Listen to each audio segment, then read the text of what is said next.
Bagaimana menyikapi fenomena tahzir mentahzir sesama umat muslim, terutama dalam hal urusan metode dakwah.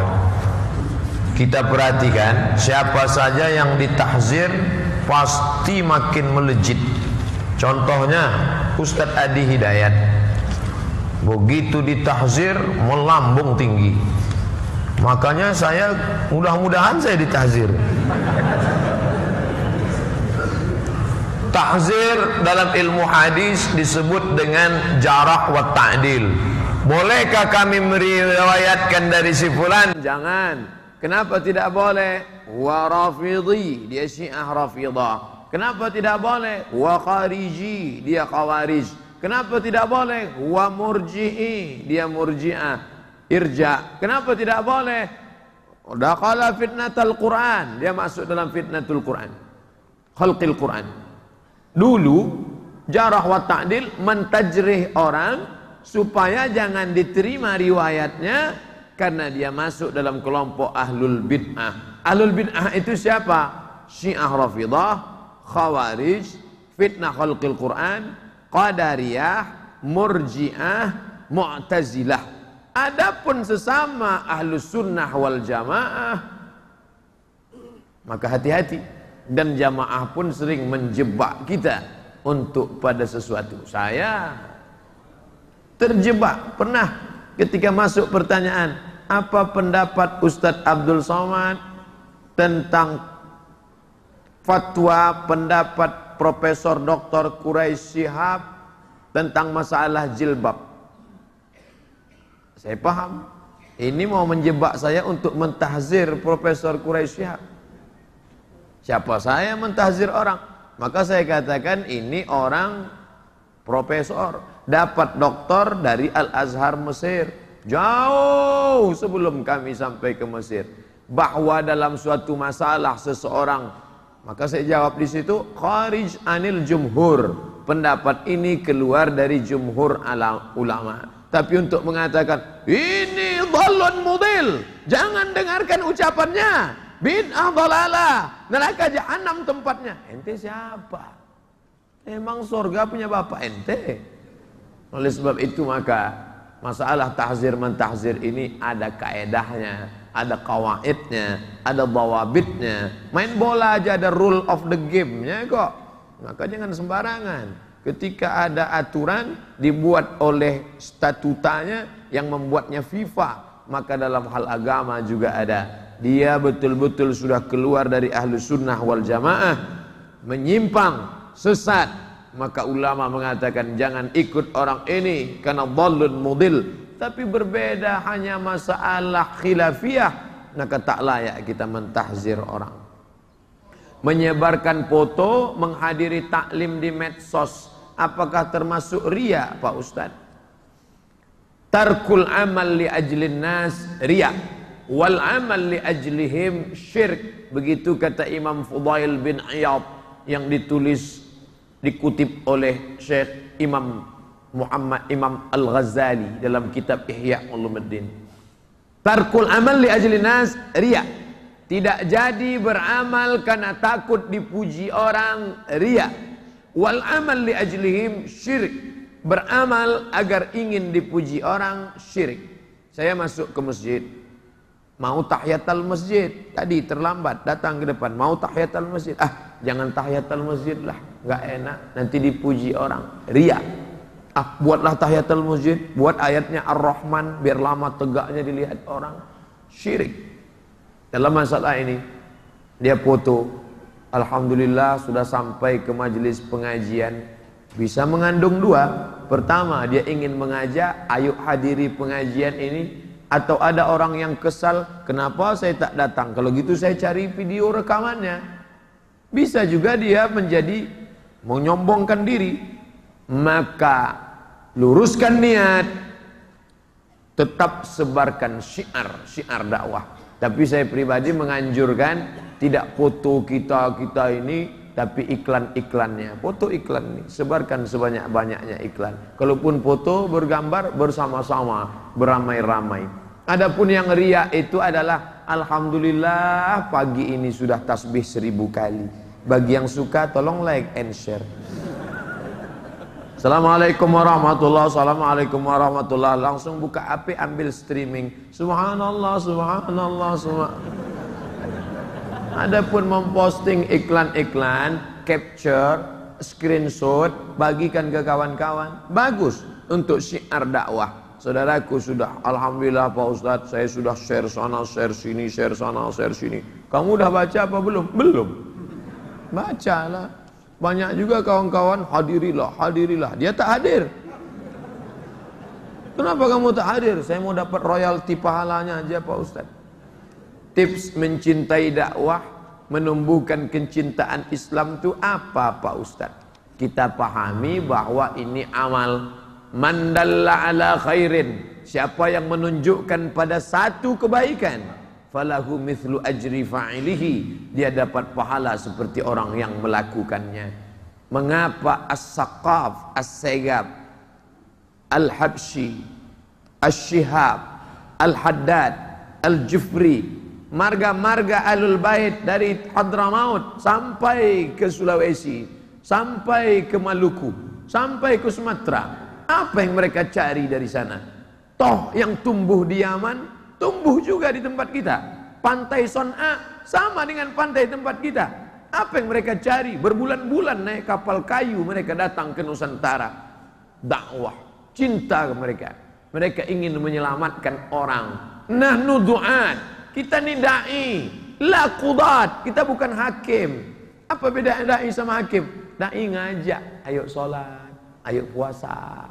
Dakwah itu asal katanya ad-da'watu ila ta'am, ngajak makan. Dakwah itu artinya ngajak makan.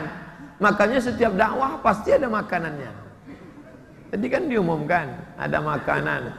Selama ini saya terkejut juga tadi, kita akan makan keroncong. Ini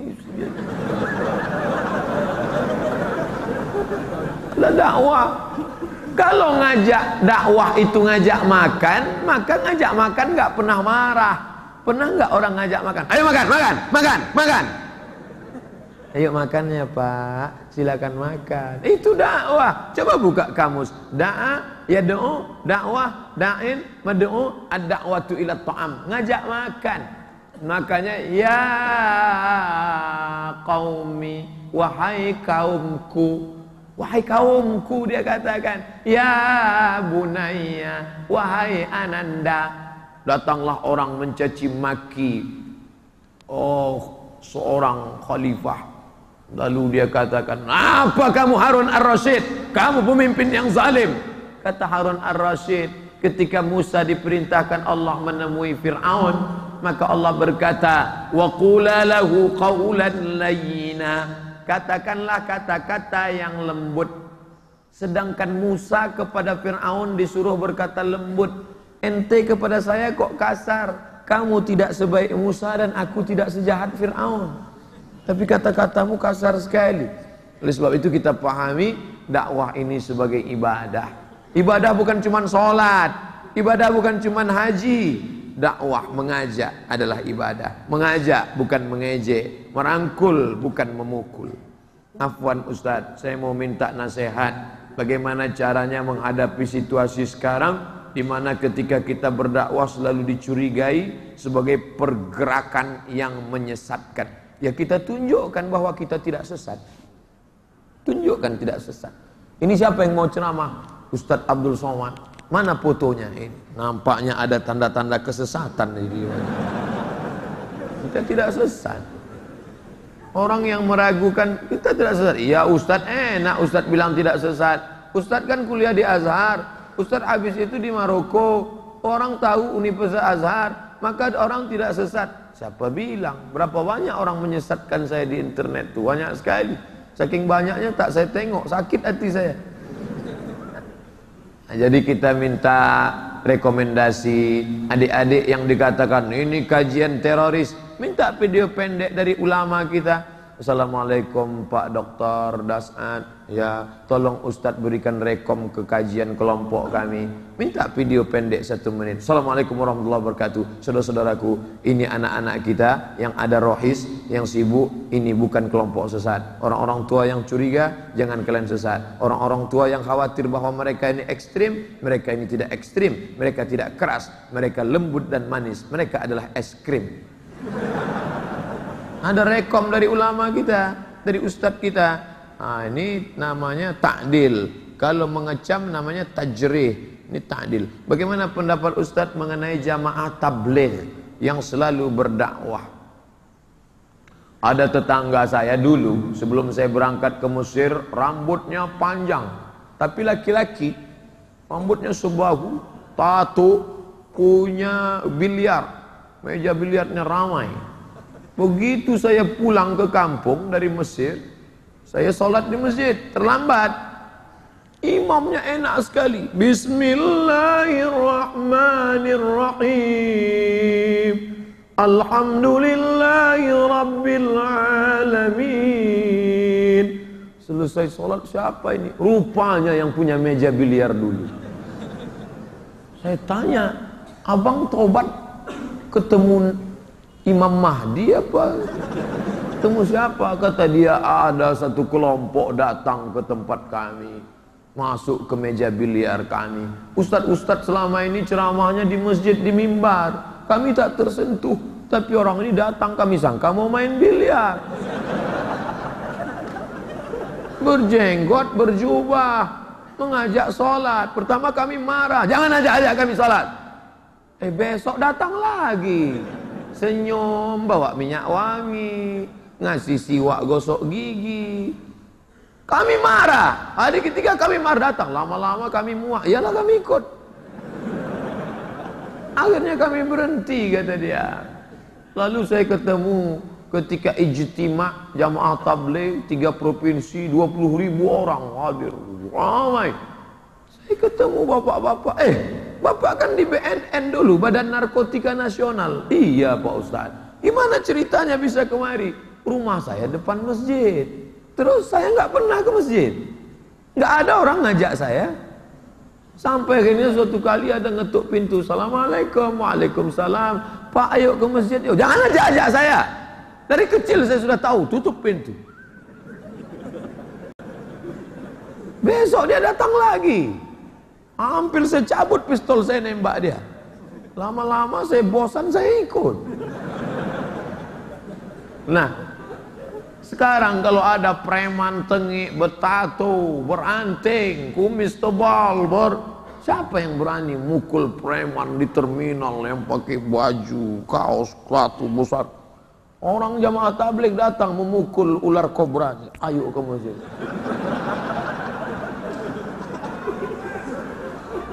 Ustadz Dery Sulaiman, penyanyi gitaris, dapat hidayah bukan di Makkah. Di mana? Di Bali.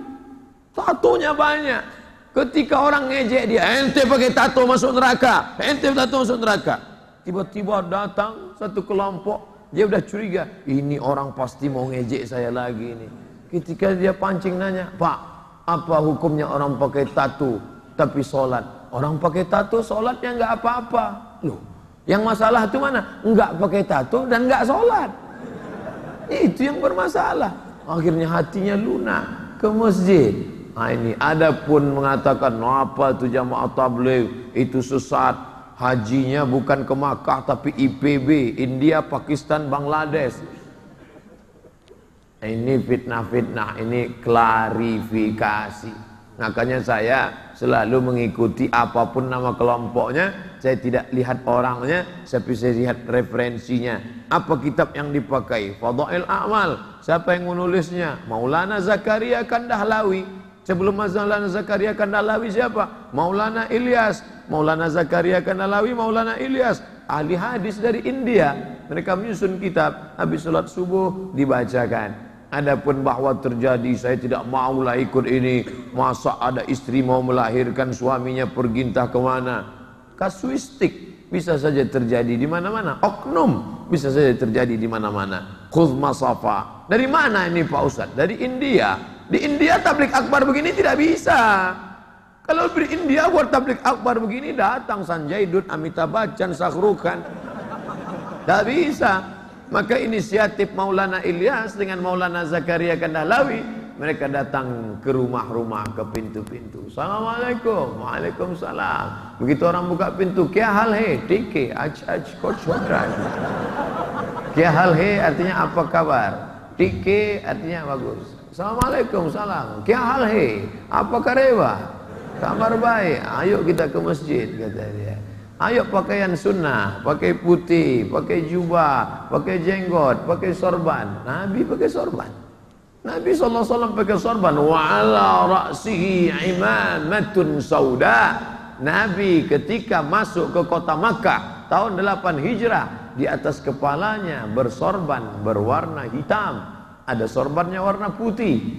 Pakai burdah warna hijau. Buka kitab Syama'il Muhammadiyah kalau mau melihat bagaimana kain Nabi, bagaimana sorban Nabi, bagaimana siwak Nabi, bagaimana kuda Nabi, bagaimana selop sendal Nabi. Asy-Syama'il Al-Muhammadiyah, Syama'il Muhammadiyah yang ditulis oleh Abu Isa At-Tirmizi, meninggal 275 Hijrah. Nah, jadi yang dibawa ini adalah sunnah-sunnah. Bagaimana melembutkan hati yang keras, Pak Ustadz? Turiqul qulub, melunakkan hati. Tadma'ul ain, meneteskan air mata. Tudzakkirul maut, mengingatkan pada mati. Apa dia? Ziarah kubur. Pulang dari sini ziarah kubur. Lihat, Abdul Somad, kau akan ke sana. Kalau ada orang mati, datang. Idza mata, kalau mati saudaramu, fattabi'hu, iringkan jenazahnya. Ustadz Somad, harap segera datang karena pengurus masjid ada yang meninggal dunia. Saya datang. Saya langsung ke tempat pemakaman karena khawatir dari kampus langsung ke pemakaman. Sampai di pemakaman sudah sunyi. Saya sangka sudah pulang. Saya tanya, mana Pak? Ustadz terlalu cepat, jenazah belum datang. Saya lihat hikmah di balik itu, saya langsung melihat. Inilah lubang yang tak pernah kau lihat Abdul Somad. Tapi kau akan masuk ke dalam. Engkau hanyalah setumpuk daging busuk yang akan menjadi santapan cacing tanah. Dari dalam tanah kau naik ke atas tanah, berjalan ke Makassar, berjalan ke Aceh, berjalan ke Pontianak, jalan ke Jakarta, jalan sana, jalan sini, kau masuk dalam tanah, akan menjadi santapan cacing tanah. Rumah kau besar, yang membuat rumah itu engkau, yang membeli tanahnya engkau, yang mencari insinyur membuatnya engkau. Tapi begitu kau mati, maka tidak ada sejengkal pun di rumah itu yang mau kau diam di sana. Dulu orang berkata, itu kamar papa, itu ruang makan papa. Tapi hari ini kau diletakkan. Dulu orang memanggil, bapak, apa kabar pak? Tapi hari ini orang akan berkata, tolong bawa jenazahnya kemari, mari kita sholatkan. Setelah itu kau bukan apa-apa dan bukan siapa-siapa, maka lihat orang mati. Gimana ceritanya kamu taubat dulu? Saya preman Pak Ustadz. Tengok nih anting saya, masih ada lubangnya kan? Di mana hotel yang tidak saya masuki? Prostitusi, maaf, zina. Di mana kamput minuman tua yang tak saya minum? Semuanya. Lalu kenapa kamu taubat? Saya nengok orang mati, tepat di tepi kubur. Ada yang nolak dari belakang, masuk saya ke dalam. Saya sambut. Ketika menyambut itu tiba-tiba terasa dingin dari bawah, Pak Ustaz. Sejak itulah saya bertobat. Maka siapa yang ceramah tidak juga mempan, pergi nengok orang mati tak juga mempan, masuk ke liang lahat tak juga mempan, berarti memang sudah summum bukmun amyun, peka, tuli, bisu, la yaqilun, tak bisa diajak berpikir, la yarji'un, tak lagi kembali ke jalan Allah. Apa sebabnya? Khatamallahu ala qulubihim, hati terkunci, wa ala sam'ihim, telinga tersumbat, wa ala absarihim ghishawah, mata sudah tertutup. Itulah hukuman yang paling mengerikan. Bagaimana Ustadz kalau kita sudah mengarahkan anak pada kebaikan, tapi anak tersebut tidak mau nurut? Apa tanggung jawab sudah selesai Pak Ustadz? Ini nampaknya mau mencari celah. Gimana supaya selesai tanggung jawab? Imam Malik bin Anas punya anak laki-laki, punya anak perempuan. Malik bin Anas punya kitab hadis tertua namanya kitab Muwatta. Malik bin Anas meninggal tahun 179, makamnya di Baqi, Madinah. Anak perempuannya di balik tirai, perempuan tak nampak karena dia di dalam. Yang laki-laki di luar. Murid Imam Malik bin Anas, Imam Maliki baca hadis. Imam Anas ketika salah bacaan, anaknya yang perempuan dari balik tirai berkata, salah ayah. Itu murid arah salah baca. Ternyata anaknya yang perempuan hafal Muwatta, yang laki-laki tidak hafal. Artinya apa? Kita ajar mereka, kita didik mereka. Masalah sampai capaian-capaian itu prestasi masing-masing. Bahwa sudah kita masukkan ke pesantren, lari. Sudah diarahkan ke yang baik, membelok, ujian. Yang penting jangan sampai lepas tanggung jawab. Mamin mauludin, tidak ada anak illa yuladu alal fitrah, melainkan lahir dalam keadaan fitrah. Fitrah apa? Fitratul Islam, kata Abu Hurairah. Dia Islam, kita jaga keislamannya. Amanah anak tidak ada batasan. Dia sudah dewasa, dia sudah S2, tak ada batasan. Sampai kemana? Sampai ke liang lahat. Anakku, kalau aku mati duluan, kau yang mengantar aku. Tapi kalau engkau yang duluan, aku yang akan mengantarmu, nak, dengan kalimat la ilaha illallah.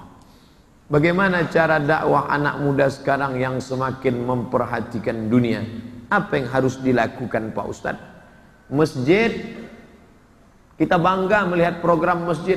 Sapi 19 ekor di sebagian masjid. Pengajian ibu-ibu yasinan hari Kamis banyak. Tapi kalau kita tanya anak-anak muda di mana? Sudah habis diambil warnet Pak Ustaz. Anak muda di mana? Sudah habis diambil pacaran-pacaran. Buatkan program khusus anak muda. Mereka tidak mau gabung dengan pengajian orang tua. Kami nggak mau ikut pengajian sama orang tua karena judul kajiannya Sakaratul Maut. Kami tidak mau ngaji sama orang tua karena ustadznya jadul. Kami mau ustadznya anak muda. Dihadirkanlah ustadz anak muda, Imam ITB, Ustadz Muazzamil Hasballah, Ustadz Hanan At-Taki, Ustadz yang dari Yogyakarta, Salim Afillah, yang penulis Ketika Cinta Bertasbih, Ustadz Habibur Rahman El-Shirazi. Bawa anak-anak muda itu kemari. Bulan Januari Ustadz Habibur Rahman, bulan Februari Ustadz Hanan At-Taki, bulan Maret, triwulan, 4 bulan sekali. Anak-anak muda, melihat anak muda. Ketika Ustadz Muzammil Hasbullah datang mau ceramah jam 8, jam 6 anak-anak gadis sudah menunggu semua. Bayangkan kalau Ustadz Somad yang datang, nenek-nenek semua datang. Nah, ini penting, anak-anak muda ini mesti. Kalian mau apa? Buat pengajiannya pagi. Anak muda mesti disiapkan sarapannya, siapkan. Mereka mau ada acara memanah. Saya baru pulang dari Batam, ada ustadz khusus spesialis memanah. Anak-anak muda ini mau pergerakan. Besok kita ngajinya nggak lama-lama, setengah jam aja. Habis itu gimana? Kita memanah. Manah besar modalnya Pak Ustadz, busurnya aja 1 juta. Anak panahnya lagi. Kalau gitu apa? Program berenang. Berenang juga mahal. Berapa sewa? Itu pantai luas. Berenang di pantai. Anak-anak muda, libido seksual tinggi, harus dibawa terus berolahraga. Main futsal. Futsal mahal sewanya per jam. Berenang kolam renang mahal. Insya Allah di laut, di pantai. Kalau kau berenang banyak, nafsumu hilang. Seksualmu insya Allah mereda. Kalau apalagi kalau berenangnya di tengah, bukan cuma nafsunya hilang, orangnya bisa hilang sekalian. Ini, maka dengan sentuhan ini, mungkin mereka bosan kalau cuma ceramah digurui. Ada dialog, buat modelnya talk, Islamic talk, atau segan dialog. Kita buat, gimana menilai film? Tonton satu film, ayat-ayat cinta, Ketika Cinta Bertasbih, runtuhnya surau kami, tenggelamnya kapal Pandarwik. Buat penilaian. Ambil kasih pena kertas. Apa penilaian Anda? Nanti hari Ahad berikutnya buat lagi. Apa? Penyelenggaraan jenazah. Loh, untuk apa penyelenggaraan jenazah? Kalau saya mati, maka yang memandikan saya, yang mengkafankan saya, yang menyolatkan saya, yang paling baik adalah anak saya. Maka anak-anak kita ada kekeliruan ketika dibuat penyelenggaraan jenazah yang banyak ikut orang-orang tua. Untuk apa? Orang tua nggak perlu ikut, dan mereka yang akan diurus nanti. Penyelenggaraan jenazah itu anak-anak kita, mereka yang akan ngurus kita. Kami Pak Ustadz mau buat penyelenggaraan jenazah, ini modalnya besar, katanya harus pakai boneka yang dimandikan praktek. Nggak usah pakai boneka, cari anak-anak muda satu yang malas sholat, mandikan dia. Mandikan dia. Kasih celana pendek, tutup aurat, mandikan. Kasih rinso, semprot, praktek langsung. Nah, anak muda nih kalau tidak kita urus, nauzubillah, mereka terjebak narkoba, zina, seks bebas, dirangkul terus. Buatkan grupnya, ada grup WhatsAppnya, fanpage-nya, dipantau. Apa mau kalian? Mau apa? Kami penuhi insyaallah. Bagaimana membersihkan daging makanan yang haram terlanjur dimakan Pak Ustadz? Illa man taba, yang taubat, wa amana, beriman, wa amila amalan salihah, beramal soleh. Orang-orang yang sudah bertaubat, beriman, beramal soleh, mereka itu yubaddilullahu sayyiatihim hasanat, dirubah Allah segala yang tidak baik menjadi baik. Mudah-mudahan kita termasuk ke dalamnya insyaallah. Bolehkah menggabungkan beberapa mazhab? Misalnya wuduknya Syafi'i, tapi sholatnya mazhab yang lain. Sah. Wuduknya Syafi'i, wuduk Syafi'i airnya sedikit, ambil air. Pas sholatnya Hambali. Sholat subuh ini tadi Hambali, karena Hambali tak pakai kunut subuh. Tapi bismillahnya tadi Syafi'i. Bismillahirrahmanirrahim. Syafi'i bismillahnya jahar. Kalau Hambali bismillahnya sir. Alhamdulillahirabbil alamin. Nah itu. Jadi mencampur mazhab, kalau mengerti mazhab dan tidak membatalkan, maka ada 3 kelompok. Buka Muqaddimah Fiqhul Islami wa Adillatu Syekh Wahbah Zuhaili.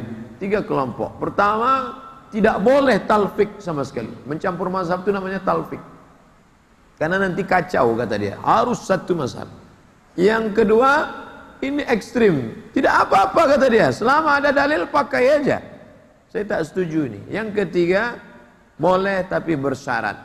Tidak dalam satu masalah, tidak saling membatalkan. Kalau ada orang baca bismillah jahar, habis itu tidak pakai kunut, apakah sholatnya batal? Ya tidak batal. Yang tak boleh itu saling membatalkan. Cara wuduknya Syafi'i, pas membatalkannya pindah ke Maliki. Itu masalah. Dalam mazhab Maliki, bersentuhan tidak mahram, tidak bersyahwat, tidak apa-apa.